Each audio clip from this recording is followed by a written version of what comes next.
Yesterday, the news came through that Eddie Jordan, the founder of the Jordan F1 team, had died at the age of 76 after a battle with prostate cancer. Many in the F1 world like to call him the last of the independents, because while the other teams were getting into partnerships with manufacturers or getting investment from elsewhere, he was still doing things the proper privateer way, for want of a better term. And Eddie did some pretty cool stuff in Formula 1. He's the guy that gave Michael Schumacher his first race start, even if that race only lasted 3 or 4 corners for the Michael, and went on to secure 5th in the Constructors in that same 1991 season.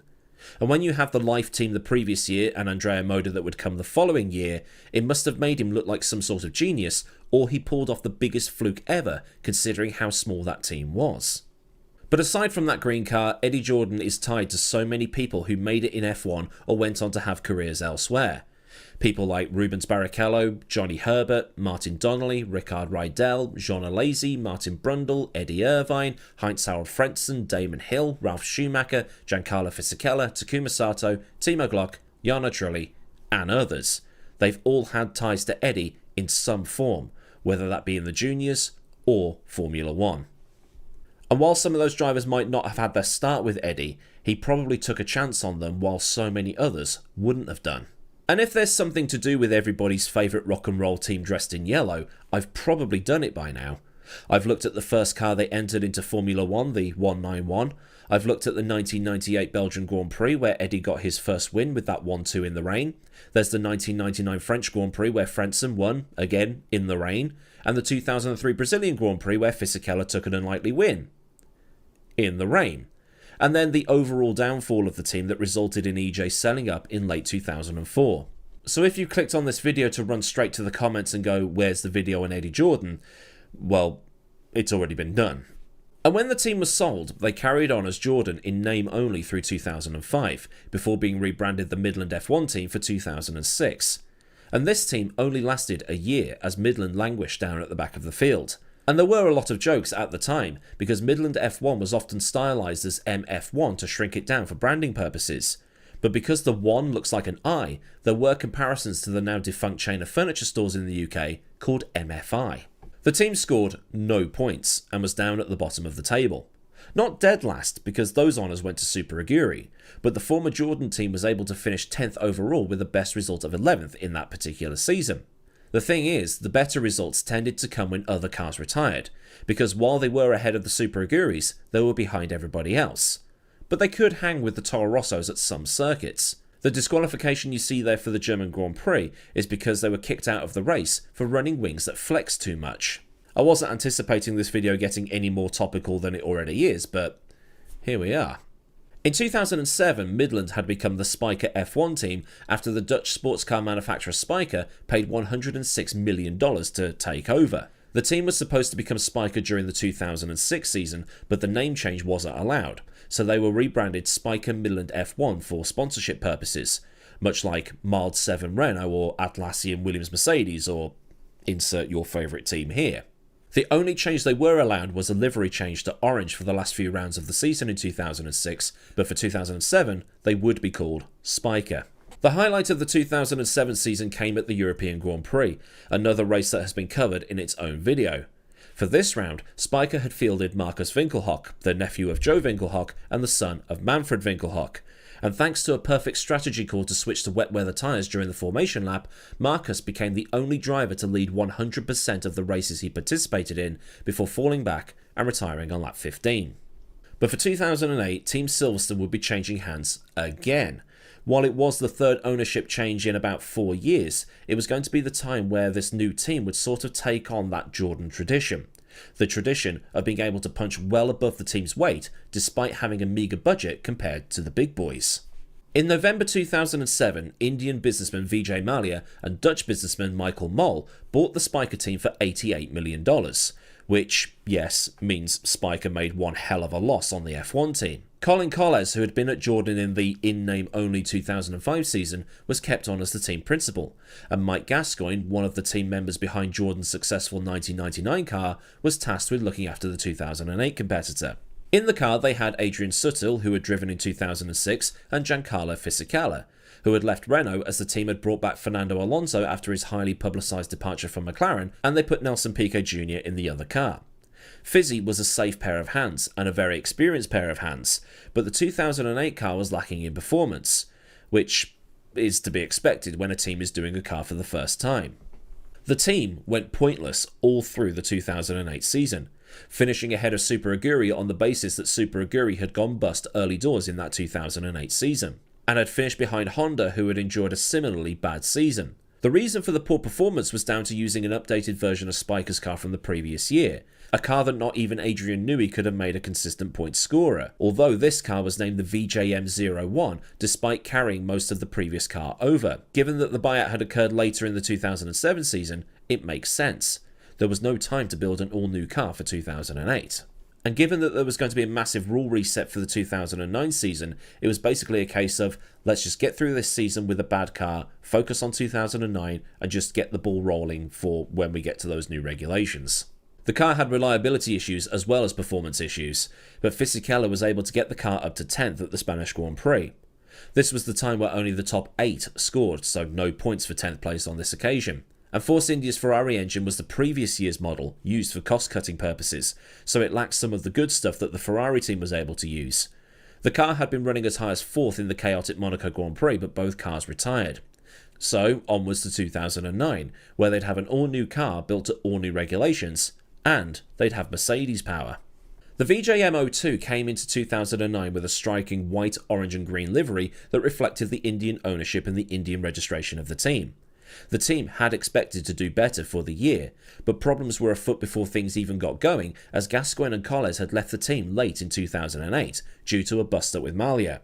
On top of this, fitting the McLaren gearbox and Mercedes engine into the car was proving tricky, because the car had initially been designed to accommodate a Ferrari engine. Did this lead to the falling out?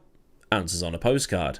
Well, considering this change happened late in the development process, I'm going to say probably. The changes were made so late that everything from the driver backwards had to be changed, and hurriedly changed, to get the car onto the grid for 2009. So that's the side pods, the radiator inlets, the airbox, the engine cover, the rear suspension, and the rear wing. The team didn't even turn up to the first round of testing as a result of making these changes. For Bahrain, they were able to get some new bits on the car that improved performance a bit, but the car still lacked the downforce of some of their competitors. Sutil had been 9th in Australia, while Fisichella had been 9th at Monaco and then 10th at Silverstone, with Sutil getting 10th at Valencia. But it was the Belgian Grand Prix where the shock happened. In qualifying for that race, Fisichella stunned everybody by taking pole position in a car that had been struggling to make the top 10 all year, with some exceptions. But on an unpredictable track, he slotted his Force India in pole position ahead of Trulli's Toyota, Heifeld's BMW, Barrichello's Brawn, the other BMW of Kubica, and the Ferrari of Raikkonen. And it wasn't some low-fuel glory lap either. Back in those days, the fuel you qualified on in the third session was the fuel you started the race with. Fisichella had taken pole on merit, but then finished second after pushing Raikkonen the whole way. Giancarlo maintains that he would have won that race if Raikkonen hadn't got a curse system fitted to his Ferrari, and he might actually have a point, because if you watch Raikkonen at the start of that Belgian Grand Prix, he gets off the line like a scolded cat. Sutil then got 4th at Monza, but that was the best it got for the team that year. They finished 9th overall, ahead of Toro Rosso, but it seemed they had a decent bed on which to improve on. So with 2010 coming in and none of the teams using KERS that year, they'd have a little bit more of a level playing field to work with. The improvements came steadily in 2010. Fisichella had left to go to Ferrari after Spa 2009, and Antonio Liuzzi had come in to replace him, with Force India keeping those two drivers for the whole of the 2010 season. But the team was able to quietly pick up points as they often sat in a little bubble of their own, a bit off the cars ahead but a decent way in front of the cars behind, which allowed them to just get on with things. Points were scored at Bahrain and Australia for Liuzzi, with Sutil getting 5th in Malaysia. Sutil was then 11th in China, but then went on a run of 6 consecutive point scores, the best of which being 6th in Valencia. While the 5th for Sutil would be the peak of the season, Force India finished just 1 point behind Williams come the end, and had scored way more than they had previously. Now they were consistently in the points, kind of where the old Jordan team used to be in their 90s heyday. But several high-profile staff members left during the 2010 season, key among which being James Key, who left to go to Sauber. For 2011, Liuzzi was out and in was Paul di Resta, with the upward trend with Force India continuing to soldier on, although it might be because Williams fell off in a big way between those two seasons. Force India only scored one more point than they'd done in 2010, matching Williams' 2010 tally of 69. But much like they'd done through 2010, the Force Indias were quietly finishing in the lower parts of the top 10 and just consistently picking up points. Although there were a few 14ths and 15ths there that might have been a concern. For 2012, Nico Hulkenberg replaced Sutil, because Sutil was charged with assaulting somebody in a nightclub in China, and Force India didn't renew his contract as a result. And this would involve the best race performance for the team since Fisichello's pole at Spa in 2009. At the 2012 Brazilian Grand Prix, Hulk had qualified 6th, moved up from 7th after Maldonado took a grid penalty. But by lap 5, he'd overtaken his way up to 3rd place. When Hamilton pitted on lap 11, he was 2nd, and then overtook Button's McLaren to lead the Grand Prix, and with Button, opened up a massive lead until the safety car was called. On lap 49, he slid wide at turn 1 and handed Hamilton the lead back, but in an attempt to retake the lead on lap 55, he crashed into the McLaren, taking out Hamilton and resulting in a penalty for Hulk. He still finished 5th, but the result could have been a lot better. Maybe he could have got that elusive podium that he's still not had in over 200 Grand Prix entries. But, as it was, Force India managed to finish 7th in the constructors' standings, effectively making that mid-table their own. The 2013 season saw Force India move back up to 6th before the hybrid era began. Hulk was moved aside for Sutil in 2013 as Sutil came back for one season only, and then the two drivers swapped for 2014, with Sergio Perez replacing Di Resta. Hulk finished 6th in Australia while Perez was 10th with Ricciardo's disqualification. But at the Bahrain Grand Prix, Checo was 3rd to score a podium, which people often forget about because of the endless dogfighting that Rosberg and Hamilton did in the final stint of that race. It was the only podium they scored that year, but since Force India had Mercedes power, they had an advantage over the teams behind them. What's interesting to note here is that aside from Hungary and at Austin, at least one of the cars was in the points. As for whatever reason, the wiki stat sheets show the lead car first, not by number as they do prior to 2014. While it might look like Hamilton won all but 3 races, it's showing the lead car. Force India would still finish 6th, but they were now showing more and more consistency. But the team was having issues behind the scenes. Just like in 2009, the team missed the first test because of financial issues, rather than car issues this time, with rumours of the team facing imminent financial collapse. Insiders at the team said that the reason for missing testing was because of development issues, but the statements were then changed to say, "We're missing testing until every one of our suppliers has been paid." The car did make the second test at Barcelona, with the team using the 2014 car at Jerez, with the 2015 car having aero work done at Toyota's wind tunnel in Cologne. Later in the season, a B-spec version of the car appeared with the distinctive nostrils cut into the nose, which were initially thought to be illegal, but the team had managed to comply with the rules by adding a chute underneath the nostrils that meant that the nostrils weren't see-through.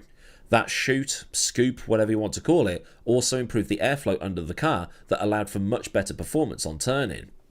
And that season was the best in the team's history at that point, 5th overall in the constructors with a podium at the Russian Grand Prix. One podium became 2 in 2016, as Force India went even better still with their performances. They were still in a bit of a no man's land, seeing as they were well behind Ferrari but well in front of Williams. But now they were 4th overall, which is incredible considering they hadn't got the same kind of budget that Mercedes, Ferrari and Red Bull had. Podiums came at Monaco and Azerbaijan, but both Checo and Hulk were regular visitors to the top 10 and scoring points, with their dry spell being at the start of the season, as they had a double non-score in Bahrain and in China. But for 2017, new regulations were coming. Would they succeed with those like they did with the switch to the 2014 regulations? Only one way to find out. One thing that changed along with the design of the cars was the livery, as Force India signed a title sponsorship deal with BWT, and the cars finished the first 5 races in the points. But the drivers, Checo and new teammate Esteban Ocon, often found themselves coming together, with the two drivers clanging into each other in a big way at Baku and at Spa. There were no podiums in the 2017 season, but there were double points finishes at every race except for Monaco, Azerbaijan where Perez had to retire following contact, Belgium where there was also contact, and Brazil. Once again, they were in no man's land, but they'd matched their highest finish and improved on their points score. 2018 though is where things started to unravel. Force India were in serious financial difficulties and it was looking like they might not finish the season at all. Just before the Hungarian Grand Prix in July, it was announced that the team had entered administration, a process brought upon through Perez taking legal action against the team with the support of Mercedes and BWT. Perez brought the action because he claimed he was owed around £3 million in salaries, but all of the outlets said at the time that this wasn't the main reason he'd done it. He also had no idea this process could be done, so when it was suggested, he was like, really? That's something you can do in Britain? Oh, okay then.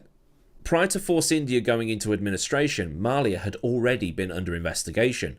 In April 2017, the Metropolitan Police in London arrested him while acting on behalf of Indian authorities. Malia had been accused of fraud and was later released on bail. In the May of that same year, the Supreme Court of India found Malia in contempt of court and summoned him to appear in court in India in July, but he never turned up, and the case can only be heard if he went back to India, which he hadn't, and was not allowed to leave the UK because the British government had confiscated his passport. In October 2017, he was arrested on suspicion of money laundering, and an extradition request was filed by the Indian government as they sought to charge him with over $1 billion worth of bank fraud. So why did Perez do it then if it wasn't about the money? Well, he did it to save 400 jobs that would have been lost if the team had gone under. Perez's statements at the time made it sound like that scene from Point Break. He doesn't want to shoot the baddie because he likes him, but he knows he has to. Only on this occasion, he doesn't fire his gun in the air while going, ah, as he actually does it. Or it's Shawn Michaels telling Ric Flair, I'm sorry, I love you, and then hitting him with sweet chin music. But Force India had effectively rescued Checo's career after his year of hell at McLaren, and he'd helped the team achieve 4th in the Constructors 2 years running. Now, it was all falling apart, so he felt that it was his job to fix it. So what does administration do? Well, what it does is that there are people who come in to look at the most effective way to help a company pay off its debts while the company still functions. If you watch football, you might have heard of several teams going into administration over the last few years, and like mentioned, they'll keep on running while they look at ways of either paying off the debts or finding new owners. Because Force India was now in administration, it meant the team could go to the Hungarian Grand Prix, and it meant that people were still going to have jobs. There were rumours that HMRC, which is basically the Queen's taxman, was going to come round with a winding up order and shut the team down because they hadn't paid their debts. So if Perez hadn't have pulled the trigger, the team would have been lost. Malia, meanwhile, lost his appeals against extradition and was sentenced to 4 months in jail in 2022 and fined for the contempt of court charges. The team was under administration for only 2 weeks when Lawrence Stroll, the Canadian billionaire, approached with a consortium of businesses to take over the team and rebrand it Racing Point. A name that wasn't great, but I guess it was only a temporary thing. And yes, Lance Stroll got a guaranteed seat out of it and people used that as ammunition against him and his dad, but 400 jobs were saved. And since then, more have been created. The team is now Aston Martin and has big dreams. It's only a case of, can they follow through on those dreams?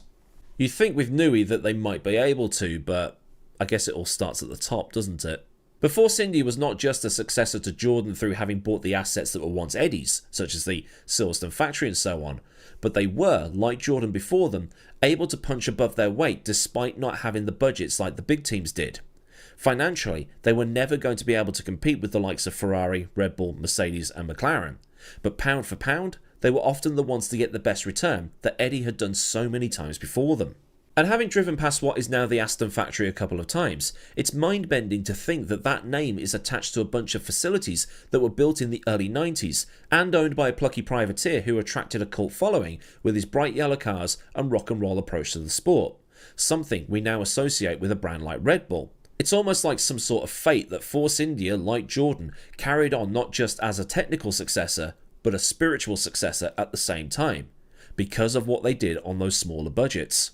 And to paraphrase one website that I've been looking at for info for this video, if Stroll and Nui end up building something that ends up one day racking up wins and maybe even a Constructors' Championship, it will have come from one of the most unlikely origin stories in Formula 1 history.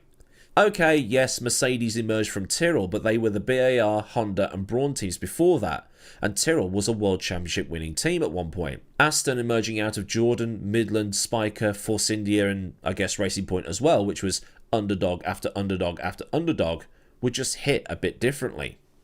And having heard a lot of stories about Eddie's character over the last 24 hours, he would probably end up taking all of the credit for Aston's success if they were to have some success, although it would be, done in a joking fashion. But the thing is, the F1 world is now a lot less colourful without Eddie Jordan in it, a privateer that did things in a very particular way. His way.